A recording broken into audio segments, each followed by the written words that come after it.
Clip को काट करके 30 सेकंड के क्लिप को 1 मिनट के क्लिप को काट करके उसको मुद्दा बनाया जा रहा है कि इन्होंने कहा था कि नौकरी देने का वादा किया था और अभी नौकरी नहीं दे पा रहे हैं। वो लड़की जो है नावाडीह चंद्रपुरा के एरिया की, मतलब एक पंचायत हमारा पड़ता है डुमरी विधानसभा में, वहाँ की है। लड़की का मैटर मैं इसलिए बता रहा हूँ क्योंकि इस मैटर में मैं खुद इन्वॉल्व था। वो मैटर जब हुई थी उस समय भी मैं वहाँ पर मौजूद था। सबसे पहले लड़की हमारा जनता दरबार तोपचाची में शनिवार को लगा था, तब वो लड़की आई थी। उसका मैटर को मेरे पास ही पहुंचा था। हम लड़की को जानने के बाद कि क्या मैटर है, मैटर था कि लड़की होमगार्ड की दौड़ में शामिल हुई थी बोकारो में। शामिल होने के बाद उसने दौड़ पास किया था और पास करने के बाद वो आगे की प्रक्रिया में भी गुजरी थी। सब प्रक्रिया हुआ था। पर देखिए, कभी भी नौकरी अगर 100 सीटें रहती है तो आपको भी पता है कि 2 गुना उसमें लिया जाता है। मान लीजिए आपने दौड़ पास किया तो दौड़ में अगर 100 सीट है तो 200 लोगों को उसमें शामिल किया जाता है, क्योंकि 100 लोग को कहीं ना कहीं छांटना ही पड़ता है किसी न किसी कारण से। तो उसमें क्या है कि जब दौड़ लड़की पास की तो उसका तो सिलेक्शन हो गया, दौड़ में आगे बढ़ गई, अगला प्रोसेस में चली गई और भी बहुत सारे फिजिकल वगैरह वगैरह हुए। तो क्या हुआ कि उस लड़की का मेरिट लिस्ट पे नाम नहीं आ पाया। जो स्वाभाविक है कि अगर मान लीजिए 100 सीट है और 200 कैंडिडेट को लिया गया है, उसमें शामिल किया गया है, तो 100 लोगों को तो छांटना ही छांटना है। तो उसमें वो लड़की भी छट गई। तो लड़की क्या हुआ कि वो आई जब जनता दरबार में तो अपनी समस्या को सुनाई, तो हमने उसको लिया और विधायक जी को दिया, अपना ही फोन से हमने फोन लगा के दिया कि डीसी महोदय को बात करने के लिए। पर बोले कि नहीं, डीसी महोदय को अगर फोन कर रहे हैं तो हम अपने नंबर से करेंगे। तो विधायक जी ने अपने नंबर से मेरे सामने, बहुत सारे लोगों के सामने, करीब 100-150 लोग होंगे, उनके सामने डीसी महोदय को फोन किए, तो डीसी महोदया को फोन की। तो डीसी महोदय मीटिंग में थी, वो रिसीव नहीं की, तो उसको कुछ देर रुकने के लिए बोला गया। तो कुछ देर के बाद डीसी महोदया ने खुद फोन की, और डीसी महोदया ने जब फोन किए तो उन्होंने अवगत कराया कि अभी जो है ये एक मामला आया हुआ है, इसका ये होम गार्ड्स का एक लड़की आई हुई है मेरे पास, तो इसको डीसी महोदय का अवगत कराया कि इसको अच्छे से जांच कर लिया जाए और इसका अगर रिजल्ट होती है तो इसको रिजल्ट को दे दिया जाए। तो डीसी महोदय ने कहा ठीक है सर, आप उस लड़की को भेजिए, हम देख लेते हैं। तो ये बात हुई, तो उन्होंने वहां पर फॉरवर्ड कर दिया, उसको भेज दिया कि घर जाओ, डीसी महोदय से बात हो गई, वो लड़की चली गई। अब क्या होता है, जस्ट एक दिन दिशा की मीटिंग होती है बोकारो में, विधायक जी वहां पहुंचते हैं, लड़की फिर से वहां किसी तरह से पता करके पहुंच जाती है कि डीसी यहाँ पर पहुंचे हुए हैं। वहां पर मीडिया भी होती है। अब मीडिया के सामने फिर से लड़की वो जाके और विधायक जी को फिर से कहती है कि आप हमको नौकरी लगा ही दीजिए। तो देखिए, बार बार विधायक जी वही समझाने का उसको प्रयास कर रहे थे कि बहन देखो, उसको जांच के लिए फिर से डीसी महोदय को फिर से वहां पर उसका लेटर लेको, फिर डीसी महोदय भी उस मीटिंग में शामिल थी, फिर से लेटर लेके फिर से डीसी महोदय को अवगत कराई। यानी 2 बार डीसी महोदय को उस मैटर में विधायक जी, डुमरी विधायक जयराम कुमार महतो उसको अवगत करवा चुके हैं। एक छोटा सा मैटर को फिर से अवगत करा चुके हैं। लेकिन उनका, उस लड़की का कहना था कि नहीं, आप नौकरी दे दीजिए, आप करवा दीजिए, एकदम करवा ही दीजिए। तो वही विधायक जी समझा रहे थे कि किसी चीज का प्रोटोकॉल होता है। हमने जांच के लिए डीसी महोदय को बोल दिया है कि अगर तुम सही पाई जाती हो तो तुमको रख लिया जाएगा, और अगर मेरिट में किसी कारण से अगर छठी हो तो उसमें कोई प्रावधान नहीं, तुमको फिर से एग्जाम पास करना ही पड़ेगा, फिर से तुमको मेरिट लिस्ट में आना ही पड़ेगा। हम भी या कोई भी छात्र जब देता है, बहुत सारा एग्जाम हम लोग भी दिए, रेलवे का, एसएससी का, बहुत सारा एग्जाम दिए। किसी में पीटी क्वालिफाई कर पाते थे, मेंस नहीं क्वालिफाई कर पाते थे, मेंस करते थे, आगे नहीं जा पाते थे, तो मेरिट नहीं बन पाता था। तो इस तरह का कारण हम लोग भी बहुत जगह पे छटे हैं, और उस जगह पे कोई विधायक, कोई इसका पैरवी नहीं काम करता है। वो काम करता है सिर्फ और सिर्फ अपना मेहनत। फिर हम लोगों ने तैयारी किया, फिर दूसरा एग्जाम पास किया, तो ऐसा होता है। अब क्या है कि अब यहाँ मुद्दा ये है कि ये लोग इस बात को मुद्दा बना रहे हैं।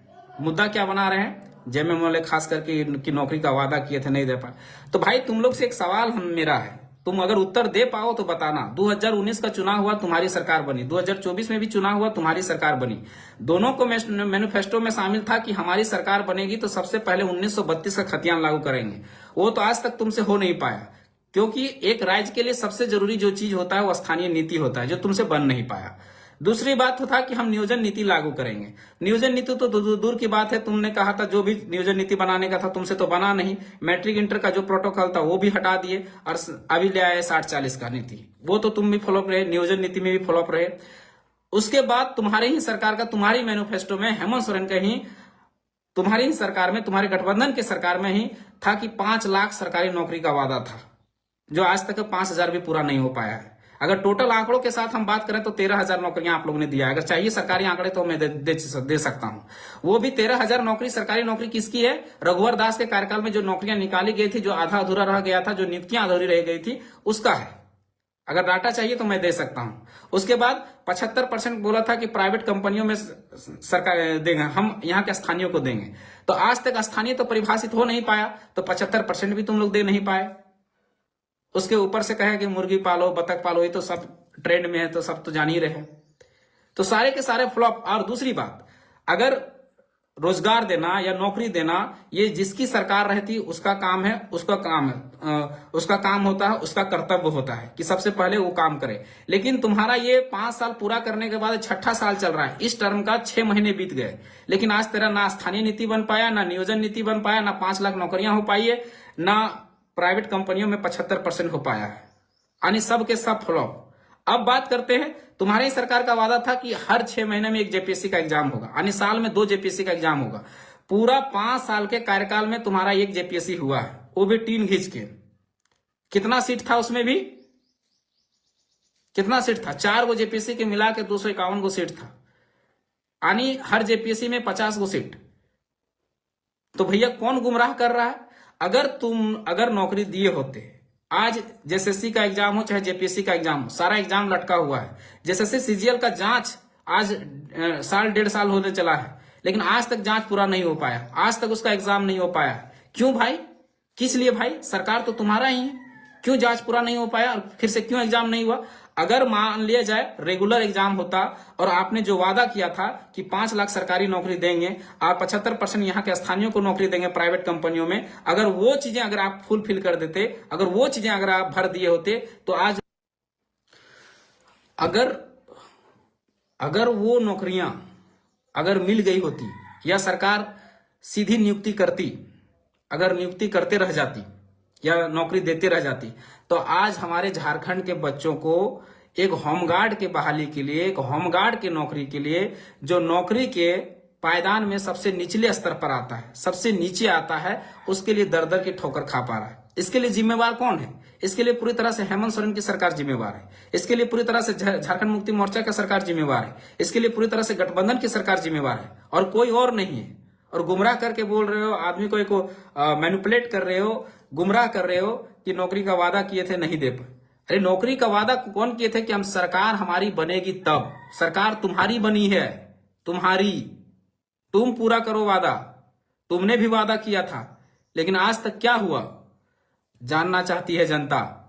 जनता जानना चाहती है कि आज जो बेरोजगारी दर 2019 से पहले 12% था, वो बेरोजगारी दर बढ़कर 18% कैसे हो गई?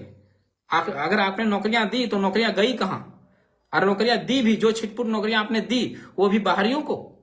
आपने हर बार हम लोगों ने अवगत कराया है कि अगर 100 सीटें निकलती है तो 90 सीट बाहर के लोगों को दे दिया जा रहा है। अगर हो भी रहा है, छिटपुट नौकरियां हो भी रही हैं, तो बाहर के लोगों को। अभी फिलहाल ही एग्जाम हुआ ना, फिलहाल ही जितना एग्जाम हुआ उसका डाटा उठाकर देख लीजिए। सब में तो 60 से 70% तो जो हमारी जो सीटें जनरल की सीट में, तो हमारे लोग तो फाइट कर ही नहीं पा रहे हैं।